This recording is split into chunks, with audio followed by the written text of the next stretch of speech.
Hello SSC 27 batch কমার্সের পোলাপাইন। যেই 5টা অভ্যাস তোমাকে ইনশাআল্লাহ এসএসসিতে এগিয়ে রাখবে এবং তোমার স্বপ্নের বিশ্ববিদ্যালয়ে ভর্তি হওয়ার জন্য হেল্প করবে। সো সেই 5টা বিষয় নিয়ে তোমার সাথে আজকে কথা বলবো। এই হ্যাবিটগুলো যদি এখন থেকে একটু বিল্ড আপ করতে পারো, যেগুলো তুমি ফার্স্ট ইয়ারে করতে পারো নাই, সেগুলো যদি এখন থেকে বিল্ড আপ করতে পারো তাহলে একটা ভালো রেজাল্ট তোমার অবশ্যই আসবে। নাম্বার 1 হচ্ছে কি ভাইয়া, বোর্ড কোশ্চেনকে প্রায়োরিটি দেওয়া। তোমার অবশ্যই মেইন আউটপুট হচ্ছে ভাইয়া তুমি বোর্ড কোশ্চেন অ্যানালাইসিস করতে পারছো কিনা। দেখো, তুমি কলেজের কোশ্চেন পড়ে হয়তো বা তোমার অনেক সময় কঠিন লাগতে পারে, যে তুমি ধরো বিভিন্ন কলেজের কোশ্চেন যখন দেখবা, ধরো নটর ডেমের কোশ্চেন দেখবা বা ভিকারনেসের কোশ্চেন দেখবা বা কিংবা আইডিয়াল কলেজের কোশ্চেন যখন দেখবা, ওইখানে আসলে কোশ্চেনগুলো করা হয় স্টুডেন্টদেরকে ফেল করার জন্য বা ভয় পাওয়ানোর জন্য।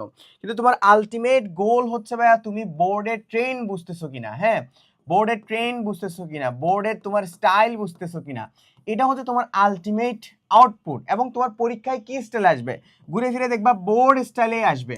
হ্যাঁ, তোমার তার নটরডেম স্টাইলে কোশ্চেন আসবে না। আর কমার্সের ক্ষেত্রে বিষয়টা আরো সহজ, ঘুরে ফিরে সেম কোশ্চেন রিপিট হয়, খালি নাম পাল্টাই দেয়, করিমের জায়গায় রহিম দেয়, রহিমের জায়গায় করিম দেয়, দ্যাটস ইট, আর কিছুই না। সো সেক্ষেত্রে অবশ্যই এখন থেকে এই অভ্যাসটা করতে হবে যে প্রতিদিন মিনিমাম 1 থেকে 1.5 ঘন্টা বোর্ড কোশ্চেন সলভিং এর মধ্যে রাখতে হবে নিজেকে। ঠিক আছে? আচ্ছা, এরপর হচ্ছে কি ভাই, সোশ্যাল মিডিয়ার যে ডিস্ট্রাকশন কন্ট্রোল। যেমন এখানের মধ্যে হচ্ছে কি আছে, এখানের মধ্যে হচ্ছে ফ্যামিলি আছে।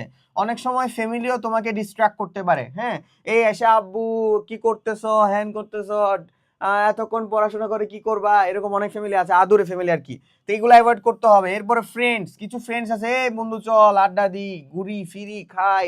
হ্যাঁ, এরপর হচ্ছে কি সোশ্যাল মিডিয়ার মধ্যে সবচেয়ে ডেঞ্জারাস হচ্ছে ভাই রিলস, এই রিলসটা।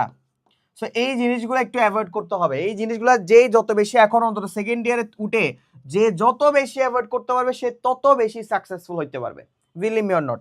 নাম্বার 3 হচ্ছে ভাইয়া ফেক এক্সাম প্রেশার ক্রিয়েট করা। দেখো, যখন আমরা প্রেশারে থাকি, হ্যাঁ, তখন বা তোমার স্ট্রেসে থাকে, তখন কিন্তু আমাদের ব্রেনের ক্যাপাবিলিটি বেড়ে যায়। দেখো, স্ট্রেস আসলে হচ্ছে কি একটা কার্ভের মতো কাজ করে। তুমি যখন অতিরিক্ত স্ট্রেসে থাকবা তখন তোমার ব্রেইনে হচ্ছে গিয়ে বেশি আউটপুট জেনারেট করার চেষ্টা করবে। যখন তুমি লেসে থাকবা, হ্যাঁ, তখন কিন্তু খুব বেশি কি প্রেশার না থাকলে তখন ব্রেইন ওর 100% ক্যাপাবিলিটি দিতে পারে না। ওই জন্য ফেক এক্সাম প্রেশার ক্রিয়েট করবা, যে তুমি মনে করবে তোমার সামনের সপ্তাহে তোমার এসএসসি পরীক্ষা, তাহলে তুমি ওটা যদি হইতো তুমি কি করতা, তুমি প্রতিদিন তুমি মিনিমাম 10 থেকে 15 ঘন্টা পড়াশোনা করতা। হ্যাঁ, ভালো মতো কোয়ালিটিফুল পড়াশোনা করতা। সেইভাবে ফেক এক্সাম প্রেশার ক্রিয়েট করবা। টাইম বক্স গেম মানে হচ্ছে ভাই রুটিন না বাড়াইয়া টাইম বক্স গেম খেলবা, মানে নিজেকে ট্রিট দিবা। ধরো তুমি নিজেকে বলবো যে সামনের 3 ঘন্টা দেখি বাহা তুই হচ্ছে কি অ্যাকাউন্টিং এর 3টা চ্যাপ্টার শেষ করবি বা 2টা চ্যাপ্টার শেষ করবি, আর যদি শেষ করতে না পারোস তুই গে। হ্যাঁ, তো এই টাইপের যখন তুমি কি করবা, নিজেকে কি দিবা, চ্যালেঞ্জ দিবা। হ্যাঁ, এই চ্যালেঞ্জগুলো যদি দিতে পারো তাহলে তুমি কি করবা, তোমার 100% ইউটিলিটি কি করতে পারবা, অর্জন করতে পারবা। ধরো শেষ করলা, 3 ঘন্টার মধ্যে তুমি শেষ করতে পারলা। হ্যাঁ, এবং তুমি নিজেকে একটা ট্রিট দিবা বা 2 ঘন্টা 10-15 মিনিট রিলস দেখবা। হ্যাঁ, বা নিজেকে একটা চকলেট ট্রিট দিবা। তো টাইম বক্স গেমের মধ্যে হচ্ছে গিয়ে যে সামনের 2 ঘন্টার মধ্যে এটা আমি শেষ করবই, সামনের 3 ঘন্টার মধ্যে এই এমসিকিউ 300টা এমসিকিউ আমি শেষ করবই। এরকম যখন টাইম বক্স গেম যখন খেলবা তখন তোমার পড়াটা একটা চ্যালেঞ্জ হিসেবে আসবে, এবং চ্যালেঞ্জ হিসেবে যখন নিবে তোমার ব্রেন, সেটা অটোমেটিকলি একটা ভালো আউটপুট জেনারেট করতে পারবে। এরপর হচ্ছে focus on quality not quantity. অনেক শিক্ষার্থী জিজ্ঞেস করে যে ভাইয়া কত ঘন্টা পড়বো, 10 ঘন্টা পড়বো, 15 ঘন্টা পড়বো, 12 ঘন্টা পড়বো। ভাই কত ঘন্টা পড়বি depends on you. Quality fact, quantity fact না ভাই। কোয়ান্টিটি দিয়ে কোনো কিছু কাজে আসবে না। একজন শিক্ষার্থীর একটা পড়া শেষ করতে ধরো 2 ঘন্টা লাগতেছে, হ্যাঁ, আরেকজনের সেটা 20 মিনিটে শেষ হয়ে যাচ্ছে।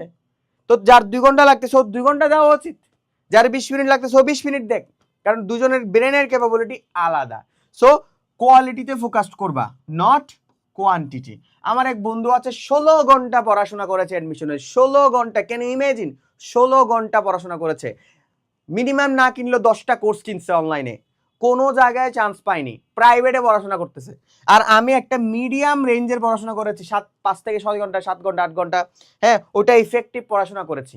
সো ওই জন্য এখন থেকে বোর্ড কোশ্চেনকে প্রায়োরিটি দিবা, সোশ্যাল মিডিয়া ডিস্ট্রাকশনস থেকে নিজেকে অ্যাভয়েড রাখবা, ফেক প্রেশার ক্রিয়েট করবা, টাইম বক্স গেম খেলবা, এবং সবসময় কোয়ালিটিতে ফোকাস করবা। এই 5টা অভ্যাস যদি নিজের মধ্যে এখন থেকে বিল্ড আপ করতে পারো, একাডেমিকও ভালো হবে, অ্যাডমিশনও ভালো হবে। আর যাদের একাডেমিকের অবস্থা ভালো না, তোমরা চাইলে একাডেমিকটা অ্যাডমিশন কোর্সটা এনরোল করতে পারো, কারণ তোমার এখন অ্যাডমিশন নিয়ে ভাবা দরকার উইথ একাডেমিক। তোমাকে এখন অ্যাডমিশন নিয়ে ভাবা দরকার, কারণ তোমার একাডেমিকের পরেই 2 থেকে 3 মাসের পরে ঢাকা বিশ্ববিদ্যালয়ে ভর্তি পরীক্ষা, 1.5 মাসের মাথায় ভিউপির ভর্তি পরীক্ষা।